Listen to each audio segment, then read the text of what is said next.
দেশ যখন ত্রয়োদশ জাতীয় সংসদ নির্বাচনের দ্বারপ্রান্তে ঠিক তখনই নতুন করে আতঙ্ক ছড়িয়ে দিল এক ভয়ঙ্কর বাস্তবতা।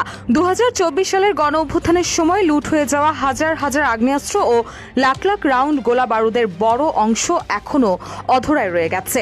ভোটের মাঠে নামার আগে তাই প্রশ্ন উঠেছে, এই নির্বাচন আদৌ কতটা নিরাপদ? ভোটার, প্রার্থী, এমনকি গণতন্ত্র নিজেই কি এক রক্তক্ষয়ী ঝুঁকির মুখে? এমন চরম নিরাপত্তাহীন পরিস্থিতিতে নির্বাচন আয়োজন বন্ধের দাবি জানিয়ে হাইকোর্টে রিট করা হয়েছে।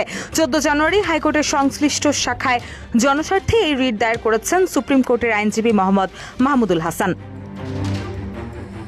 রিটে মন্ত্রী পরিষদ সচিব, স্বরাষ্ট্র মন্ত্রণালয়ের সচিব, আইন, বিচার ও সংসদ বিষয়ক মন্ত্রণালয়ের সচিব, নির্বাচন কমিশন সচিব, পুলিশ মহাপরিদর্শক আইজিপি এবং র্যাব মহাপরিচালককে বিবাদী করা হয়েছে।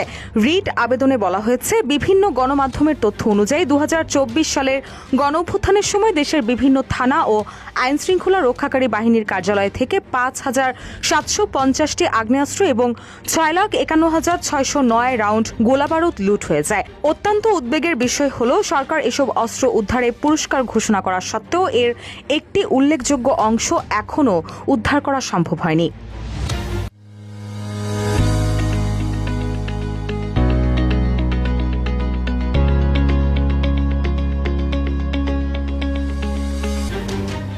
এতে আরও বলা হয়েছে, এই বিপুল পরিমাণ অবৈধ অস্ত্র সন্ত্রাসীদের হাতে থাকায় আসন্ন সংসদ নির্বাচনে ভোটার ও প্রার্থীদের জীবন চরম হুমকির মুখে পড়েছে।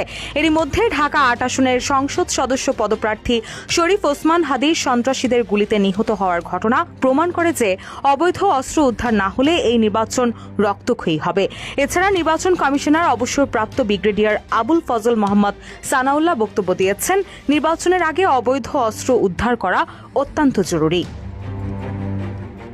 আইনজীবী মোহাম্মদ মাহমুদুল হাসান রিটে উল্লেখ করেন, সরকার কিছু সংসদ সদস্য পদপ্রার্থীর জন্য গানম্যানের ব্যবস্থা করলেও দেশের আপামর ভোটারদের নিরাপত্তার জন্য কোনো কার্যকর ব্যবস্থা গ্রহণ করেনি।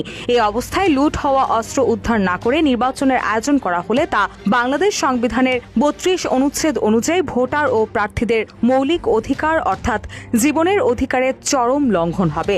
তাই রিট আবেদনে লুট হওয়া সব আগ্নেয়াস্ত্র ও গোলাবারুদ উদ্ধার না হওয়া পর্যন্ত এবং নির্বাচনের নিরাপদ পরিবেশ নিশ্চিত না হওয়া পর্যন্ত আসন্ন জাতীয় নির্বাচন স্থগিত রাখার নির্দেশনা চাওয়া হয়েছে। রুশা সুর, নিউজ ডেস্ক, ইত্তেফাক।